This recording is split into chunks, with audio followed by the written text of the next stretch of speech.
Civil service तैयारी करने वाले जितने भी अभ्यर्थी हैं उन सभी का जिया सृष्टि आईएएस एकेडमी में एक बार फिर से स्वागत है। 15 अगस्त 1947 के बाद के भारत के इतिहास का आपका स्वागत करता है।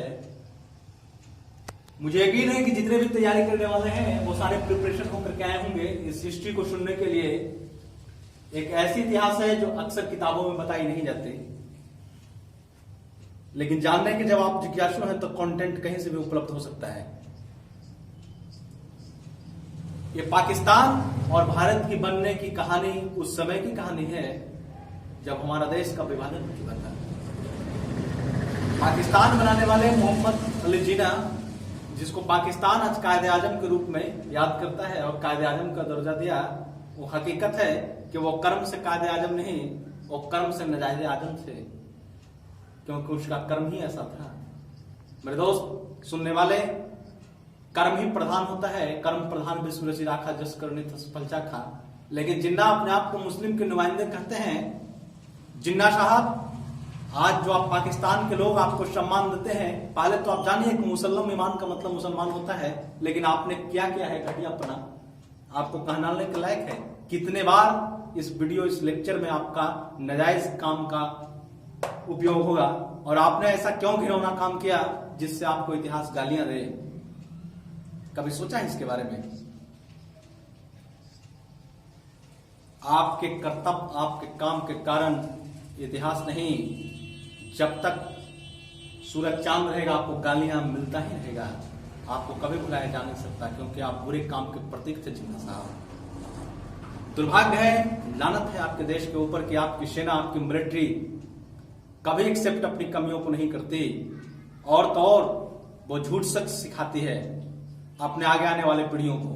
वो गलत बात बताती है। कम से कम ये तो करना नहीं चाहिए, क्योंकि आप अपने हकीकत को जानेंगे आप तभी, तो आप नहीं जानेंगे तब आप अपने आप को कैसे सुधारिएगा। मैं पूछना चाहता हूं आप सभी लोगों से। लेकिन आपकी आर्मी, आपकी फौज हकीकत को अब तक नहीं बयां किया, हकीकत नहीं बताइए। वो आपके पाठ्यक्रम में, आपके सिलेबस में वो झूठी, वो नफरत भरी आवाजें वो लिखती है, और वो झूठी है इतिहास आपको पढ़ाया जा सकता है।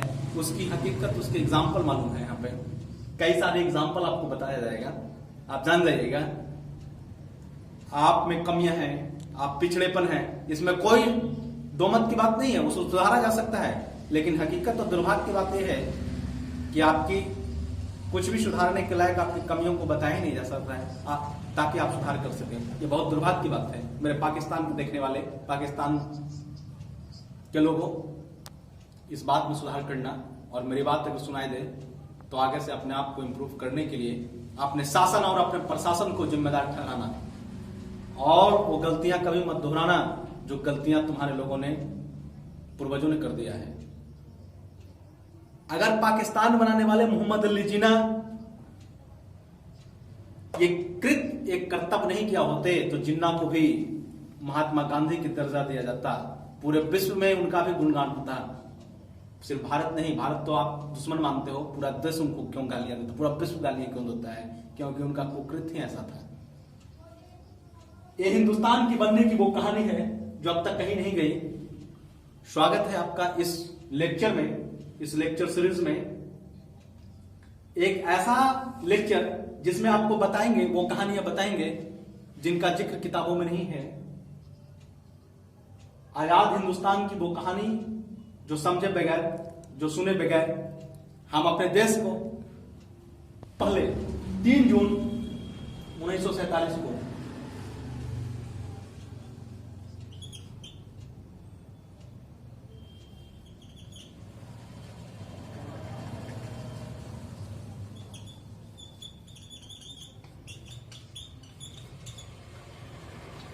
इस दिन दिल्ली के ऑल इंडिया रेडियो में भारत के governor general Lord Louis Mountbatten को आना था, और उनके साथ जवाहरलाल नेहरू, सिखों के नेता सरदार बलदेव सिंह, और मुसलमानों के लिए भारत का विभाजन कर अलग देश मांगने वाले मोहम्मद अली जिन्ना वो भी आए।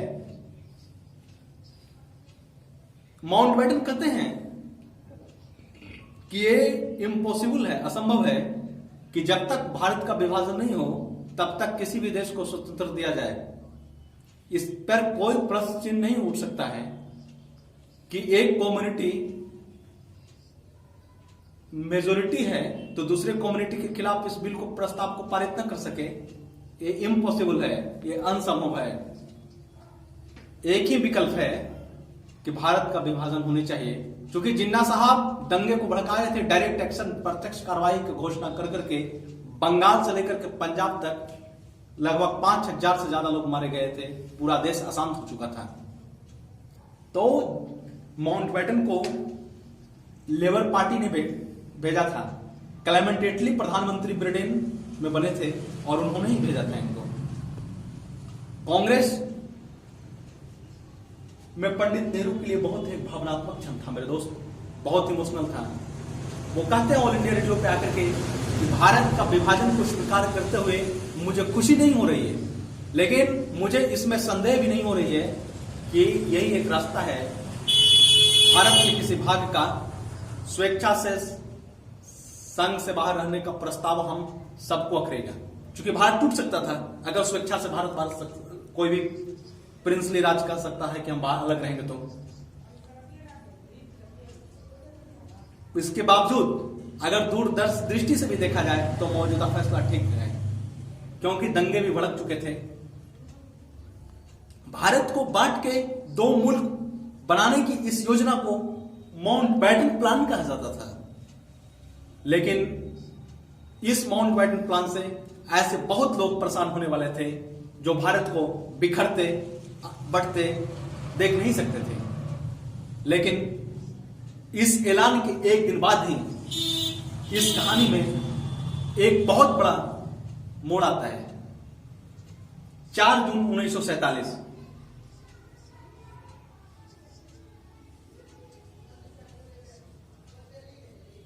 तब के लेजिस्लेटिव असेंबली आवाज के संसद भवन में माउंटबेटन ने एक प्रेस कॉन्फ्रेंस बुलाते हैं, और ये कितनी अहम होने वाली थी इस बात का अंदाजा इसीलिए लगाया जा सकता है कि वो मॉक ड्रिल रिहर्सल करते रहे थे एक दिन पहले तक, और दुनिया भर से कई सौ पत्रकार भारत के भविष्य के बारे में सवाल करने के लिए आए थे।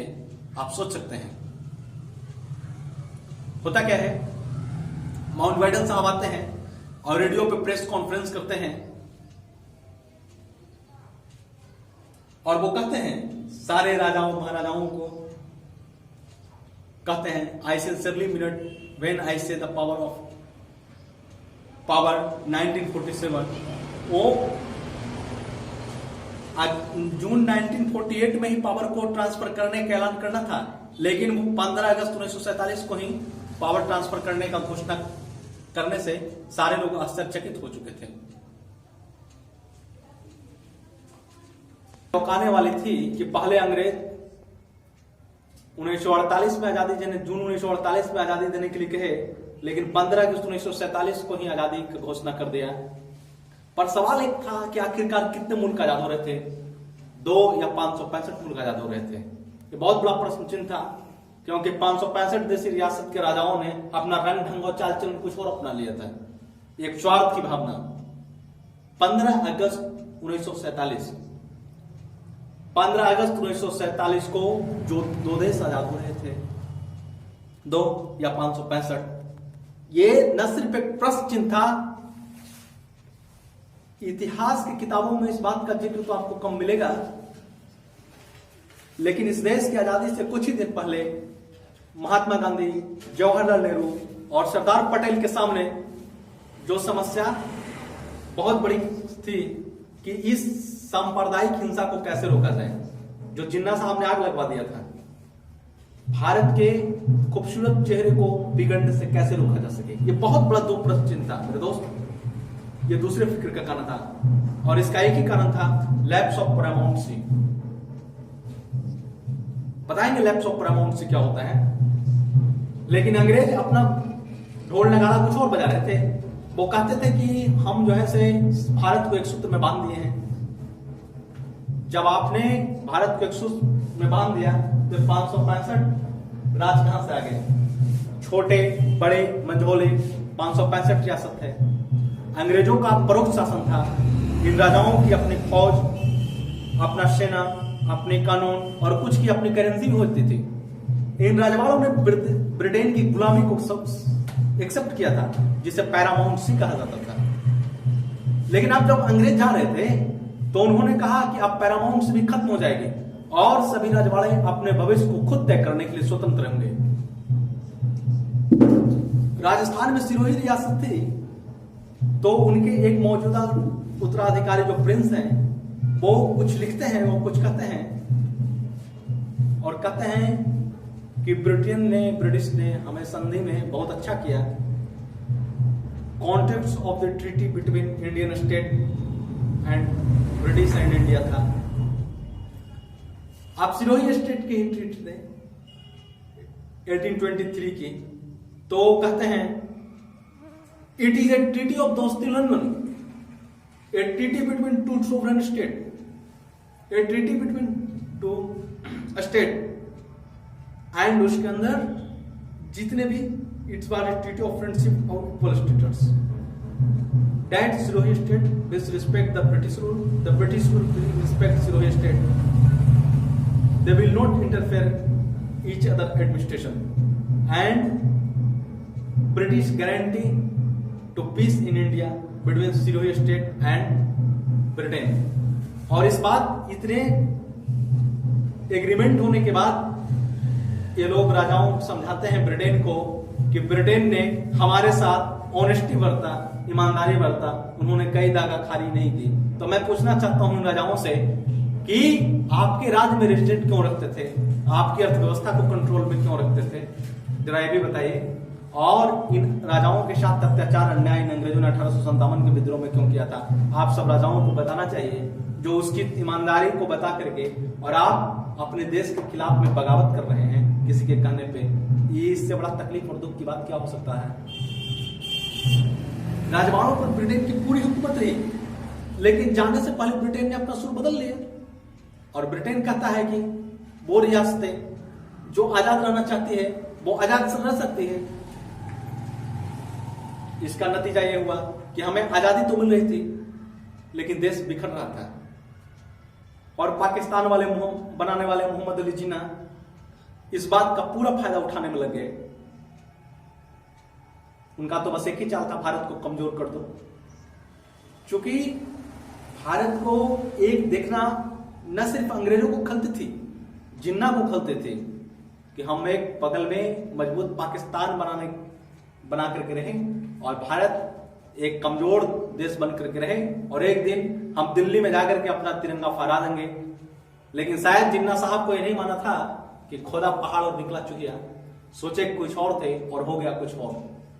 वो सीधा कहते थे कि वो तुम हिंदुस्तान में जाओ या पाकिस्तान में जाओ, या तो फिर तुम आजाद रहना चाहते हो तो तुम आजाद रहना चाहो। इसके बीच कोई समझौता, कोई डिप्लोमेसी का मतलब नहीं था। जैसा कि कांग्रेस कह रही है, जो फैसला करेंगे वो राजा करेंगे, उसे वो मानने के लिए तैयार थे। नवाब करेंगे उसे वो मानने के लिए तैयार थे, क्योंकि ब्रिटेन की ट्रीटी उन्हीं के साथ थी। ऐसा कहना था मोहम्मद अली जिन्ना को। खैर जिन्ना कायदे आजम नहीं, वो नवाब आजम थे। जिस तरह से उन्होंने अपनी रूल रेगुलेशन को तोड़ा, पूरे इस्लाम को कलंकित करने का काम किया था। ये जिन्ना की बदसूरत चेहरा, बदसूरत आइडियोलॉजी किसी से छिपा हुआ नहीं था। उस समय एक governor general Lord Louis Mountbatten एक भविष्य में जीने वाले व्यक्ति थे। उनको पता था कि अंग्रेजों ने जुल्म जो किया उसके लिए गालियां तो पड़ रही है पूरे विश्व में, विश्व युद्ध में भी क्रिटिसाइज हो रहे हैं। लेकिन आज जो बंटवारे के समय से पहले जिन्ना की एक हरकतों की वजह से बंगाल से लेकर के पंजाब तक खून खराबा हो रहा है। इस खून खराबे के लिए इतिहास कभी जिम्मेदार नहीं ठहराई, कभी जिम्मेदार ठहराने से नहीं चुकेगी। लेकिन बीपी मेनन वायसराय माउंटबेटन के सलाहकार थे, वो जानते थे। द स्टोरी ऑफ इंटीग्रेशन में एक घटना का जिक्र करते हैं बीपी मेनन साहब और लिखते हैं, उन्होंने माउंटबेटन से कहा कि बंटवारे की घाव पर हम छिड़क सकते हैं, लगा सकते हैं, अगर इन रियासतों को वो भारत में मिलाने में मदद कर दें। भारत की आने वाली पीढ़ियां भारत को जोड़ने वाले शख्स के रूप में देखेगी। लेकिन ये बात को सुनकर के माउंटबेटन कुछ यूं भावुक हो जाते हैं और उन्हें लगता है कि मैं एक जिम्मेदार गवर्नर जनरल बनकर के ब्रिटेन से आया हूं। चूंकि बीपी मैनन इंफॉर्मेशन को देते हैं और कहते हैं कि अभी हमने ट्रांसफर ऑफ पावर का ऐलान नहीं किया और 8,000 से ज्यादा लोग मारे जाएंगे, इसका जिम्मेदार तो ठहराया जाएगा ही। अगर पंजाब और बंगाल के बाद ये पूरे साउथ इंडिया से नॉर्थ इंडिया तक ये फैल जाएगी तो फिर क्या होगा? पूरा देश अस्थायी हो जाएगा। इसलिए मैं रिक्वेस्ट करता हूं कि आप एक बार इसमें इंटरफेयर कर दीजिए। एक बीपी मैनन से कहते हैं माउंटबेटन, तो माउंटबेटन रिप्लाई करते हैं कि मैं कुछ सोच नहीं सकता, सिर्फ मैं तुमसे यही पूछना चाहता हूं कि तुम्हारे जो नेता हैं सरदार पटेल, पंडित नेहरू या और भी, क्या वो हम पर पूरी तरह बिलीव कर सकेंगे? तो रिप्लाई में कहते हैं बीपी मैनन कि सर जितना मैं जानता हूं उतना मैं बताता हूं कि अगर एक रखने की ओर कदम बढ़ाते हैं आप अपने अच्छे ईमानदारी नीति के नियत के साथ में, तो इंडिया को एक रखने के लिए किसी हद तक जाएंगे और हम सभी डोमिनियन ऑफ इंडिया में लाने में सफल रहेंगे और हमारे देश का भविष्य, पूरे भारत का भविष्य मजबूत तो होगा ही। आपका इस योगदान के लिए हमारा हिंदुस्तान पूरी तरह से आपका सदियों तक याद रखेगा सर। ये बीपी मैनन एक भावुक क्षण में करते हैं और माउंटबेटन को कहीं न कहीं ये बात सहमति देना पड़ा। सरदार पटेल से माउंटबेटन की मुलाकात होता है और उधर जवाहरलाल नेहरू ने अपने अंतरिम कैबिनेट से वायसराय माउंटबेटन को भारत सरकार और रियासतों के बीच एक मध्यस्थ, एक मीडिएटर बनाता है, क्योंकि माउंटबेटन एक ब्रिटिश रॉयल फैमिली के मेंबर थे, तो उनसे घनिष्ठ दोस्ती रखना हमारे देश के राजनेताओं का स्वाभाविक था। इस वजह से अन्य गवर्नर जनरल की तुलना में उनका पावर ही कुछ और बढ़ जाता है। लॉर्ड माउंटबेटन हिंदुस्तान के पक्ष में तो खड़े हो गए, उससे हिंदुस्तान का पलड़ा भारी हुआ, पर समस्या कम नहीं हुआ। और दूसरी तरफ वही व्यक्ति जिसने लॉर्ड माउंटबेटन को मनाया था, बीपी मैनन, उनके अंदर एक डर सा बैठ गया और वो डर जाते हैं और सरदार पटेल साहब के पास जाते हैं और कहते हैं कि देश आजाद हो रहा है, तुम रिटायर्ड होकर के आजाद होना चाहते हो? कहते हैं कि सर 30 साल से काम कर रहा हूं, कभी सोचा भी नहीं था कि मैं आजाद भारत में ना सांस ले सकूंगा, पर अब ये सपना पूरा हो गया सर। ये कहते हैं बीपी मैनन पंडित जवाहरलाल नेहरू से जाकर के अब रिटायरमेंट लेना चाहिए, ऐसा कहते हैं, क्योंकि उनमें एक डर सा बैठ गया था कि हो सकता है समझ जाए कि गद्दारी कर रहा है उन लोगों के साथ काम करते करते। ऐसा डर बैठता है बीपी मैनन के साथ में और ये बात पटेल साहब से कहते हैं, तो पटेल साहब उनकी भावनाओं को समझ जाते हैं और कहते हैं, पटेल साहब उनको समझाते हैं कि मैनन, अंग्रेजों की नौकरी करने वाले, तुम्हारी तरह सरकारी नौकरी करने वाले अंग्रेजों को, सारे हिंदुस्तानियों का एक मजबूरी था, लेकिन अब इस देश के आजाद होने के बाद ये हिंदुस्तान तुम लोगों के बिना नहीं चल सकता, इसलिए अब तुम जैसे पढ़े लिखे लोगों की जरूरत है, क्योंकि इस हिंदुस्तान को चलाने के लिए तुम्हारे बिना चल नहीं सकता। तो मैनन कहते हैं कि सर क्या आप हमारे ऊपर पूरी तरह से भरोसा कर सकेंगे? तो मैनन कहते हैं, सरदार पटेल कहते हैं कि अंग्रेज जिस हाल में हिंदुस्तान आए थे, क्या अंग्रेज उसी हाल में हिंदुस्तान को छोड़ करके जा रहे हैं? ऐसा तुम्हें लगता है? एक टूटा हुआ बिखरा हुआ भारत को छोड़ करके जा रहे हैं वो। कश्मीर से कन्याकुमारी तक कितने राजा महाराजा पूछते हैं, तो मैनन कहते हैं कि वही 500, लगभग 565 राजा महाराजा या 564। मैनन ऐसा रिप्लाई करते हैं। तो पूछते हैं पटेल साहब की इसमें नियत क्या है? तो नियत तो वही था इन राजाओं का, ये स्वार्थ की नीति कि आजाद मुल्क ख्वाब देख रहे थे बनने का, वो अंग्रेज की गुलामी सही कर लिए, एक्सेप्ट कर लिए, लेकिन हमारे देश की आजादी के बाद इन राजाओं का ऐसा नियत था मेरे दोस्त कि वो अपने तौहीन समझते थे, उन्होंने डिक्टेटर भारत को समझ लिया था, लेकिन अंग्रेजों के साथ वो सब कुछ ठीक कर लिए, सारे एग्रीमेंट ठीक कर लिए। तो ऐसे लोगों को कहीं न कहीं भारत के पार्लियामेंट में मिलाना एक राजशाही का प्रतीक हो जाता, चूंकि इनकी लोकतंत्र बदला जा सकता है, इनकी आइडियोलॉजी बदला नहीं जा सकता, लोकतंत्र लाया जा सकता है, आइडियोलॉजी नहीं बदला जा सकता। और इन राजाओं के विचारधारा एक बहुत बड़ी चुनौती बन करके खड़ी हुई थी, कश्मीर से लेकर के कन्याकुमारी तक एक सूत्र में बांधना, क्योंकि इन राजाओं का यही मकसद ही था कि आजाद बना करके स्विट्जरलैंड बना देना। भारत की लोकशाही से इनको इतना डर लग रहा था, इनको लगता था कि इनकी सारी आजादी को छीन जाएगी, सारी संपत्ति को भारत कब्जे में ले लिया जाएगा।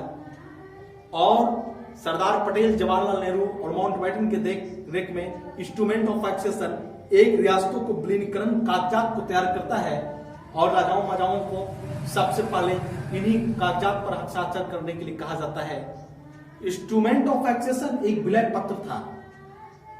ये उनको हिंदुस्तान में शामिल करने का एक कॉन्ट्रैक्ट पत्र कहा जा सकता है, लेकिन राजाओं का इरादे कुछ और थे। वो अपने ही आजादी के ख्वाब देख रहे थे। उधर कायदे आजम पाकिस्तान के नाजायज आजम महोदय जिन्ना साहब वो कुछ और कर रहे थे, वो तो आप जानेंगे आगे। दक्षिण में आज जो आप केरला, तमिलनाडु कहते हैं, मद्रास कहते हैं, उसमें से कुछ रियासत मिलाकर के त्रावणकोर कहा जाता है। और त्रावणकोर ने अपने आजादी की घोषणा करता है और वहां के अखबारों में छपता है कि त्रावणकोर एक आजाद मुल्क बन गया है। इस बात की चिंता हमारे देश के नेताओं को, राजनेताओं को होता है, बीपी मेनन साहब को होता है कि अगर त्रावणकोर नीचे में बगावत कर दे तो फिर क्या हाल होगा। उधर तो पाकिस्तान अपना खेल खेल ही रहा था भारत को कमजोर करने के लिए, भारत को डिफीट करने के लिए। उधर अंग्रेजों की मंशा तो कुछ और ही थी। पूरा देश, उधर दंगे में लोग मारे जा रहे थे, 213 मार पड़ रहा था भारत के ऊपर में। 12 जून 1947 को हैदराबाद ने भी अपना विरोध का बिगुल बजा दिया। जिसे डरते थे वही बात हो गई। 12 जून 1947 को हैदराबाद ने 15 अगस्त के बाद आजाद मुल्क बनाने का ऐलान कर दिया।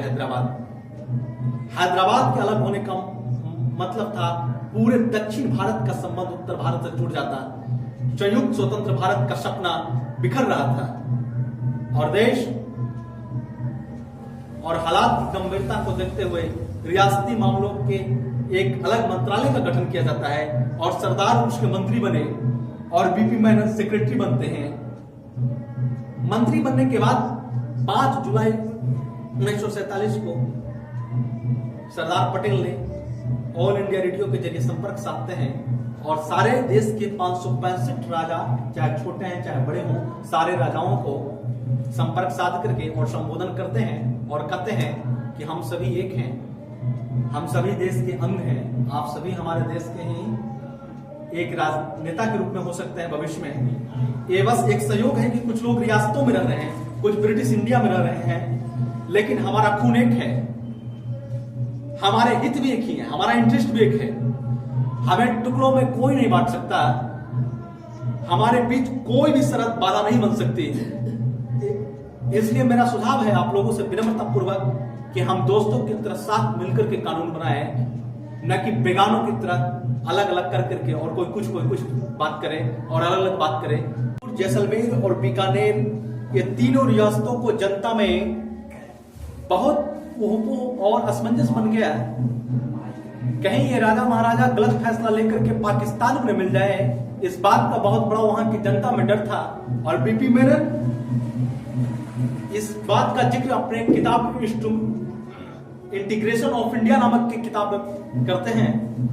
और बीपी मेनन, माउंटबेटन इन राजाओं को लाने को बहुत तैयारी कर रहे थे, लेकिन महाराजा हनुमान सिंह जैसलमेर के महाराज गिरधर सिंह को ले जाते हैं, बीकानेर के महाराज को, जैसलमेर के महाराज कुमार गिरधर सिंह को जिन्ना के पास मिलने के लिए ले जाते हैं, क्योंकि अकेले जाने में डर लग रहा था उनको, वो अकेले जाना नहीं चाहते थे और बाकी जो राजा महाराजा थे वो जाना नहीं चाहते थे लोगों के साथ में। मेन समस्या और प्रॉब्लम किसी को था तो ये दोनों का था। नवाब और भोपाल काउंसिल ऑफ प्रिंस के चैम्बर के एक चेयरमैन के रूप में काम करते थे, लेकिन इनसे मिलने से बात बनने वाला नहीं था। ये पैरवी तो कर रहे थे जाने के लिए वहां पे जोधपुर के महाराजा ही रेडी हुए और जाकर के कहते थे, जिन्ना से कहते हैं कि जिन्ना साहब, जो रियासतें पाकिस्तान के साथ मिल रही हैं उन्हें क्या मिलेगा, वो पूछते हैं। तो जिन्ना साहब कहते हैं कि मैं उन्हें हिंदुस्तान से कई गुना सहूलियत देने के लिए तैयार हूं, आप एक बार मिल जाइए। जिन्ना ये बात का लालच, एक बात का लोभ देता है और एक सादे कागज उनकी ओर बढ़ाता है, जो जोधपुर के राजा थे हनुमंत राव सिंह, और कहते हैं कि आप जो शर्त डालना चाहते हैं वो शर्त डाल देते। और ये तो खुशी का घड़ी था हनुमंत राव सिंह के लिए, वो सारे शर्त डाल रहे थे। वो उनका बस एक ही शर्त था कि बस वो आजादी रहना चाहते थे, थोड़ी बहुत खाना पूर्ति हो जाए जैसे अंग्रेजों के साथ रहते थे। तो वो कहते थे कि अगर हमें कांग्रेसियों के साथ दिक्कत होगा मिलने के बाद, तो मिलने का कोई मतलब नहीं रह जाएगा, इसलिए आप हमारी मांगों को पूरा कर दीजिए। तो जिन्ना साहब कहते हैं कि भाई हमने पेपर को दे दिया, अब आप इसमें जो भी मांग है पूरा कर लो। और उस पर जिन्ना ने यहां तक कि साइन किया हुआ ब्लैंक पेपर को दे दिया। ये ऐसे कायदे आजम थे पाकिस्तान के, जिन्हें कायदे आजम ये ऐसे नजायज आजम थे। एक तरफ तो दंगों करवा करके हमारे देश में आग लगवा दिया, और दूसरे तरफ ये मूर्ख व्यक्ति, मूर्ख नहीं गद्दार को ये ऑफर दे रहा है हमारे राजाओं का। और राजाओं का भी देखिए क्या मत था, क्या स्वार्थ नहीं था। वो कहते हैं कि हथियारों का फ्री इंपोर्ट हो, कराची पोर्ट हमको दे दो, और सबसे अहम बात यह है कि हमारे जोधपुर से आपके सिंध के हैदराबाद के रेलवे लाइन पर हमारा अधिकार हो जाए, ऐसा कहना था हमारे देश के वो जोधपुर के महाराजा कह रहे थे, वो ऐसा ऑफर मांग रहे थे, क्योंकि अकाल पड़ जाता है उनके यहाँ। लेकिन मकसद कुछ और था। मुझे लगता है कि ये सब एक प्रोपेगेंडा था उनका, दिखावा करने के लिए, अंदर का उनका मतलब कुछ और था। तो जिन्ना जैसलमेर के राजा को भी ऑफर देते हैं ये सारी चीजों कि आपकी सरहद भी मिलती है, आप भी डिसाइड कीजिए। तो एक बड़े इंटरेस्टिंग सवाल पूछते हैं जैसलमेर के जो राजा थे से, ये बताइए हम पाकिस्तान के साथ जुड़ सकते हैं कि धर्म के आधार पर जब देश का विभाजन हुआ, जब भी हमारे देश में हिंदू मुसलमान की झगड़ा होगा, तो क्या आप न्यूट्रल रहेंगे, आप तटस्थ रहेंगे? ये पूछते हैं, सवाल करते हैं।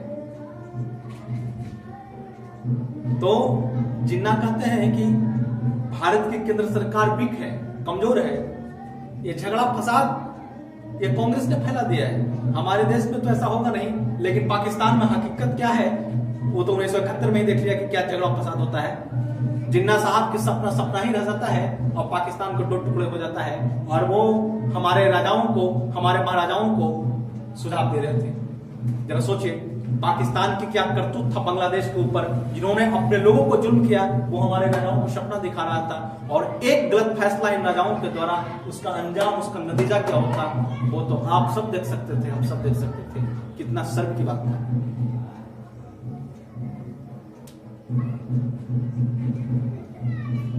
जिन्ना साहब को बोलना ठीक नहीं होगा। इतने लोगों की लहू बहाने वाले व्यक्ति को कभी साहब ने बोला, मैंने भी गलत कर दिया साहब दे करके। ये बेशर्म और एक बेगैरियत आदमी जिसने पूरे देश को तबाह किया, और उसकी नतीजा आज उसकी सोच का नतीजा कश्मीर में चुकाया जा रहा है दोनों तरफ से।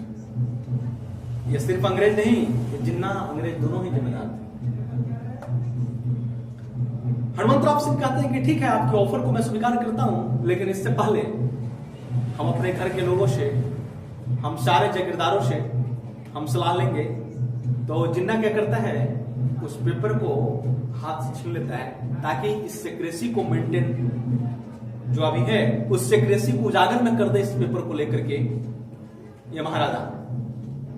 और जिन्ना पेपर को ले लेता है। जरा सोचिए, अगर इतने बड़े राज जिसकी सीमा पाकिस्तान से मिल रही थी, इन राजाओं के द्वारा सहयोग अगर दे दिया जाता, तो जैसलमेर, जोधपुर, बाड़मेर सारे एक मिलकर के पाकिस्तान में मिल जाते, और उस समय भारत कमजोर पड़ जाता। एक बार जब ये राजा उधर हो जाते तो हमारा देश कमजोर पड़ता, और बगावत नहीं, बहुत बड़ा बगावत हो जाता हमारे देश में। हमारा देश का एक अच्छा खासा भूभाग, इतने बड़े राज चला जाता उधर, और इन रियासतों को फौज के दम पे जितना बहुत न सिर्फ बहुत भारी पड़ जाता, बहुत खर्च पड़ जाता, क्योंकि एक उधर कश्मीर था, एक आपके साउथ में था, और एक इधर, तो बहुत भारी खतरा बन जाता। और अन्य रियासतें भी अगर विद्रोह पे उतर जाती, एकीकरण को सहन नहीं करती, तो बहुत बड़ी समस्या हो जाता हमारे नेताओं को। 6 अगस्त 1947 को जोधपुर का 36,000 स्क्वायर किलोमीटर था। सोच कर देखिए आप, जो पाकिस्तान के साथ जाने वाला था, जो जिन्ना ने अपना दिमाग लगाया था। हमारे हिंदुस्तान की ज्योग्राफी क्या आप कह सकते हैं कि आप जो देख रहे हैं वो हमारा हिंदुस्तान का ज्योग्राफी होता। जोधपुर को पाकिस्तान से मिलाने के लिए जिन्ना और हरमन सिंह को कई मीटिंग हुए, ऐसा कहना है लोगों में। लेकिन कुछ इतिहासकारों ने कहा है कि उनके 6 अगस्त का पहली और आखिरी मीटिंग था, और फिर 9 अगस्त को लॉर्ड माउंटबेटन से मिलने के लिए हनुमान सिंह आते हैं दिल्ली। माउंटबेटन कहते हैं कि यह वार्तालाप मैंने सीक्रेट रखी है, आपने जिन्ना से क्या बात की है। माउंटबेटन ने एडवाइस देते हैं कि आप पटेल साहब से मिलिए 9 अगस्त को, और 9 अगस्त के वो मिले नहीं, वो वापस अपने घर जोधपुर आते हैं, और 10 अगस्त को महाराजा मिलने के लिए जाते हैं। सरदार पटेल को जोधपुर के दीवान के जरिए हनुमान सिंह को इरादों का पता चल चुका था।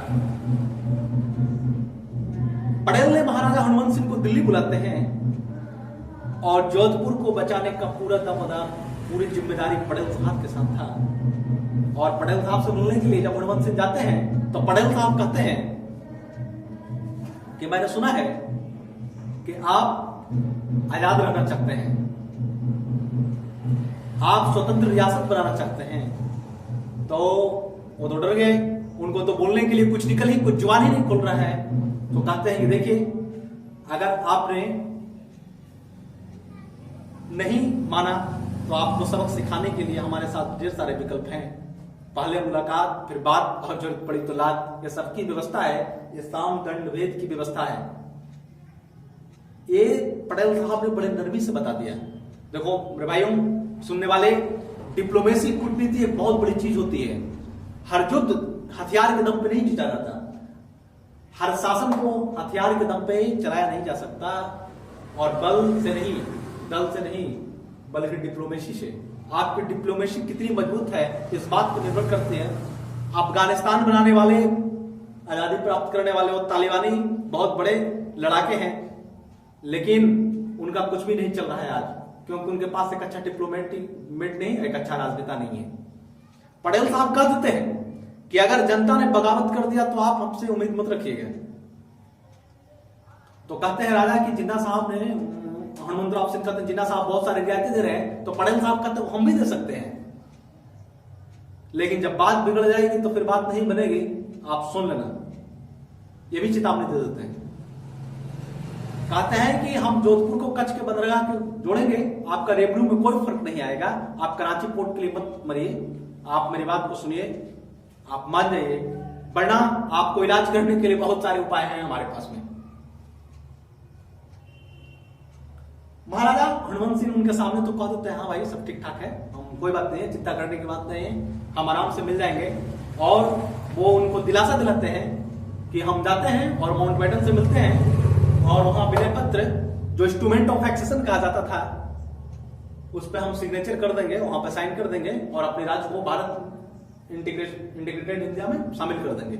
ऐसा दिलासा दिलाते हैं। कौन ये कहते हैं? पटेल साहब के सामने महाराजा ने भारत में शामिल होने के लिए हम तैयार हैं।